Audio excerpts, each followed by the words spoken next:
Suzanne Mrs. Powlesland for services to black and minority ethnic people in East London.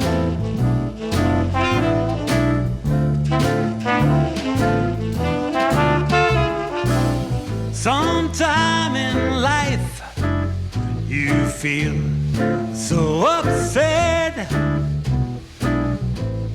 In that moment, please don't forget. One day soon you'll be back on your feet. My father was a watchmaker and jeweller and had a big jewellers and watchmakers shop. We were pretty well off, I guess, and had a nice flat, big shop with some employees. Quite a good life, I guess. We spent quite a lot of time in the countryside. We used to go on trips every Sunday. Father had a sister who lived somewhere out in the countryside, and she had a big traditional Austrian farmhouse. And what I remember as a child was her big cherry tree, big, you know. And she had 2 big barrels outside the back door with sauerkraut ripening. So that was a traditional Austrian thing to do. Yeah, later on they came to England and lived in a little flat in Birmingham, but they got very despondent and ended up committing suicide together. Sealed all the doors and windows and turned the gas on. That's much later. So there I was having this nice life in Austria. I was an only child, didn't have any brothers and sisters. And then I remember after the Nazi time, when it was obvious that being Jewish was a great disadvantage.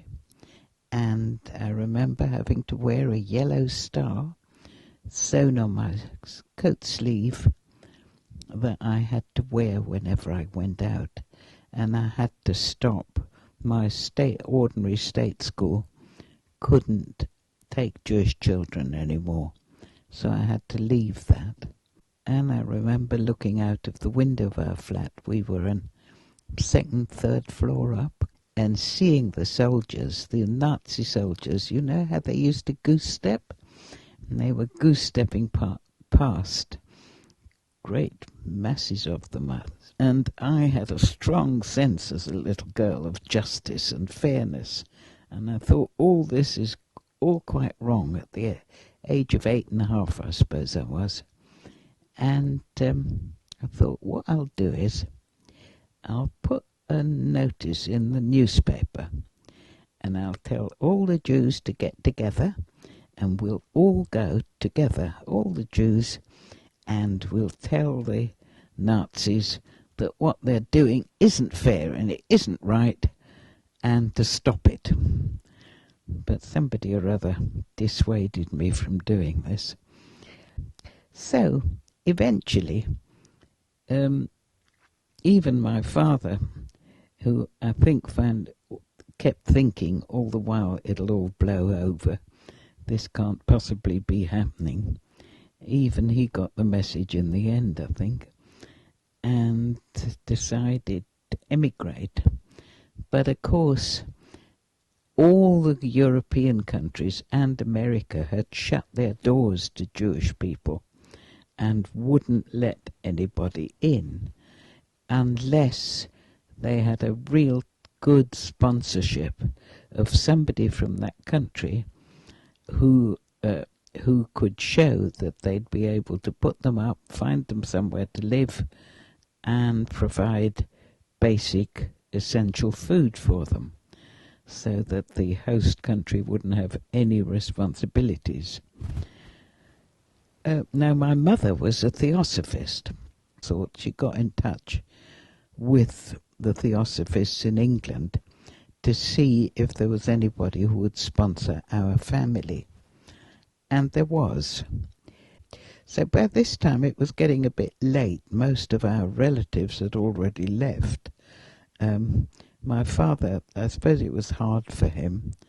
He found it very hard to give up his lifelong work of getting, good business together and all his belongings and everything he'd built up in all his life. So in the end, all we were allowed to take with us was one suitcase each. And I think those suitcases mainly had clothes. They had a few odd bits of belongings. And also in Austria, my father was a keen photographer, and he couldn't bear to leave all his photos of me behind.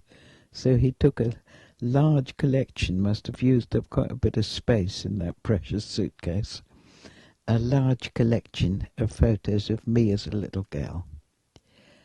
And so we came to England. Well, we left, it later turned out, on the last train that was allowed out of Vienna. The next train, that, it didn't only have Jewish people on it, it had anybody who wanted to travel out of the country. And the next train that left Vienna was turned back at the border, and I suppose all the Jewish people ended up in concentration camps. But we didn't know that at the time, of course. I do remember that train journey a bit. The one thing I remember of the train journey is some official, was it a soldier, somebody wearing some sort of uniform, certainly a Nazi employee of some sort, coming round and feeling the hems of our clothes, because we were only allowed to take a definite small sum of money with us, and they felt the hems of our clothes to see if we'd sewn any money into them, or jewellery perhaps. We were allowed to take a small amount each, but no more. So that was a bit, I know, as a little girl, I was both interested and I think quite frightened by this. We went by train to Holland because I had an aunt who'd escaped to Holland long before us, and we wanted to see her, and we stayed with her for a couple of days. And then we took the boat from Holland to England. And again, that was the last boat. This time, not because anybody turned the next one back. So we went from the port, took a train into London. When we got to Paddington, this strange sight met our eyes. The platform where we got off was lined with children. Absolutely lined with children. And of course we found out later that that was the evacuees leaving London as we were coming in. So eventually we got to our house in Kilburn. I went to bed. I think it was fairly late by that time in the evening.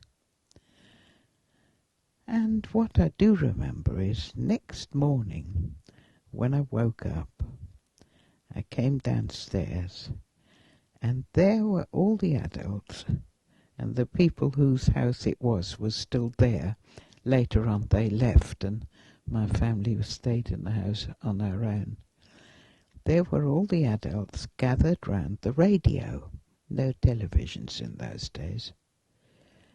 So I joined them. And the national anthem was played. And this was a strange thing to me, that everybody, that the English inhabitants, owners of that house, stood up. So my family thought that's the thing to do, I guess. So we all stood up. And And I thought, oh, this must be an English custom. You stand up when this tune's played, and then we sat down again. And the next thing I remember is this voice with a bit of a stutter.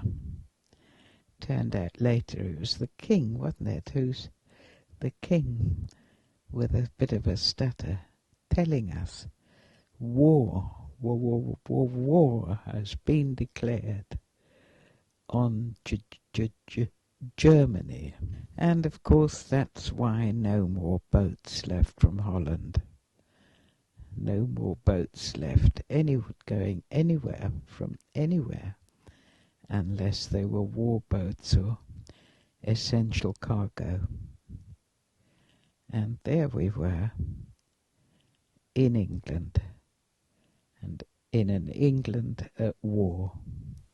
You know, we had a well-appointed flat with, you know, Turkish carpets, crystal chandeliers and all the rest of it. And the Nazis allowed us to pack it all up. I remember this enormous big wooden thing called a lift or something like that. A lift, I think. And that had our possessions in it.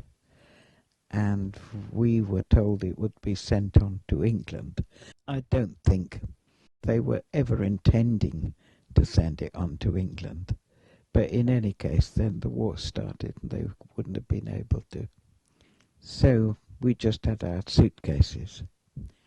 My mother foresaw a pretty thin time in England, and there I was, a growing girl of 9.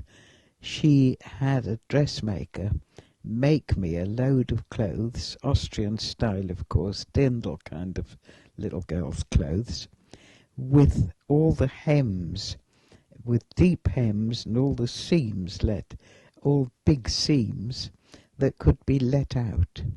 So I was wearing these clothes for years afterwards, and it helped make me look a real freak, I think, to other children, because they were not the kind of clothes English children were wearing, never mind all these funny let-out hems and seams.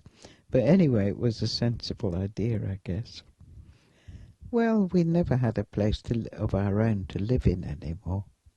Never in all my childhood. And my parents never in their lives, had a place of their own. And that house in Kilburn we lived in on our own for a while, because I think the people who owned it moved out because of the war, because the Blitz started soon after, of course. So London was pretty dangerous. But then we moved from London out to Reading when the doodlebug started to fall, again living with another theosophist. And we lived in a very cramped little flat, the 3 of us in her little flat. And just never... And also we were very poor. We just scraped by. My father wasn't allowed to work for a long time as an immigrant, and also got interned and sent to the Isle of Man as an enemy, being an enemy alien. Not sure how long for. So we sort of lived hand to mouth a bit. Very different. A very different life. I do remember the Blitz, yeah. And first of all, the government issued to everybody who had a garden, they issued sheets of corrugated tin and told us to build Anderson shelters. And I actually remember helping my dad build one of them. Airplanes came over every night. There was a air raid siren. Ooh, ooh, and off we went into the Anderson shelter. Because you could hear everything in the Anderson shelter. You could hear the bombs dropping. Whee! And then a big explosion. And every time she heard a bomb dropping anywhere nearby, my mum used to scream. And this got my dad down after a while. So we decided to abandon the Anderson shelter, and we travelled to some tube station, quite a deep one. I don't know which one. And I remember that very clearly. We had to kind of huddle behind a line until midnight when trains were still going. And then after midnight we were allowed to spread out. And we took blankets. My mother made a little picnic and a thermos flask. We had a little picnic, sandwich and a drink, and slept on the platform. And then in the dawn, the all clear sounded, ooh, and off we trooped and never knew whether we'd still find our house standing. As we come up out of the tube, we'd always see kind of half houses shaved away. I remember thinking they looked like dolls' houses when you open the front and you can look right into the rooms. Some houses were completely crumpled, but there were also always some where you'd see sort of half rooms, half a bathroom, half a loo, half a sitting room, with bits hanging over the edges. And we never knew till we got to our road whether our house still be standing or not. And of course there were barely any children. There were no schools in London. All the schools had shut. And the children had gone out into the country. There were a few children left. I remember, sheltering in the tube. It was barely any children, mostly adults. So I never got together with any children in that time, and I never went to school at that time. After the Germans had captured France, they were that nearer to England, and they were able to send over what we called the doodlebugs. The doodlebugs could come over from France, maybe from Holland, I'm not sure where, probably France. They could come over and they could set them to land in London, although not set them very accurately where in London. So these random explosives would come over any time. You couldn't have an air raid siren. They'd come, and they weren't confined to the night. They'd come over any time and land anywhere. So my mother appealed through the Theosophical Society for somebody outside London to put us up, and that's when we moved to Reading in Berkshire. And that's also when I started to go to school again, still wearing my funny dirndl let-out clothes. I must have been just below secondary age, because my first school was a primary, and then I went to secondary, but I wasn't in that first school very long. So I must have been just coming up to 11. So I got to England when I was 9, and then got to Reading when I was 10 and a half, and never left till I left home to go to college at 18. But in Reading, at some point, I showed all kinds of signs of difficulty, and they found me a refugee hostel to live in. And I don't know how long I lived there. I think probably a couple of years. And that was quite good. That was quite a good experience, living with other, mainly girls, who'd come from immigrant girls Well, my father had started in life as a watchmaker, and he got watchmake. You know, in those days they weren't battery watches and clocks; they were all wind-ups. And when they went wrong, you'd have, this was a real trade.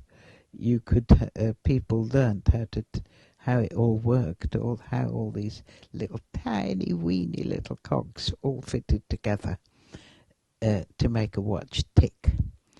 And that's how my father started out, and that was his trade. And so he worked his way up. And whether he just saved up all the money or whether he got left some, I don't know. So that he eventually, before we left Vienna, he never did any watch mending himself anymore. He had employees. He had a couple. I remember them. Nice young, at least one of them I remember, who was always joked around with me as a little girl, and he was a nice young man.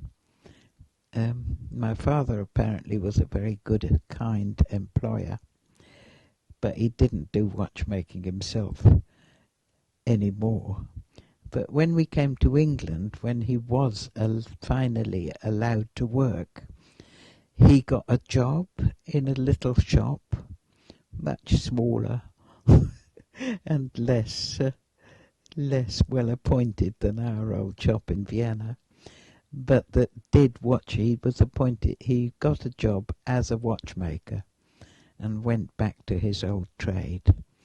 And of course it was very poorly paid, and he also took in watches to mend in the evenings and weekends, and I used to see him with his eyeglass clamped into his eyes, poring over these tiny weeny little cogs all spread about, little brushes and things to oil to dust these little cogs off, and to brush them very faintly with oil, and then fit the watch all together again. Such a painstaking job. So teeny weeny little things, and taking some real concentration. So he was, and he was a, I remember him in my childhood being, taking me for walks, going round the countryside, being very, a really good man, and also very fond of me and spent a lot of time with me. Once we came to England, it just took all his energy just to keep going, and he wasn't accessible to me anymore once we came to England, really, especially once we came to Reading and he started work again. In Reading, all those years in Reading from 11 to 18, that was a really hard time for me. Living with this woman who didn't like me and no longer having good contact with my father, and having very difficult kind of contact with my mother. That's another story.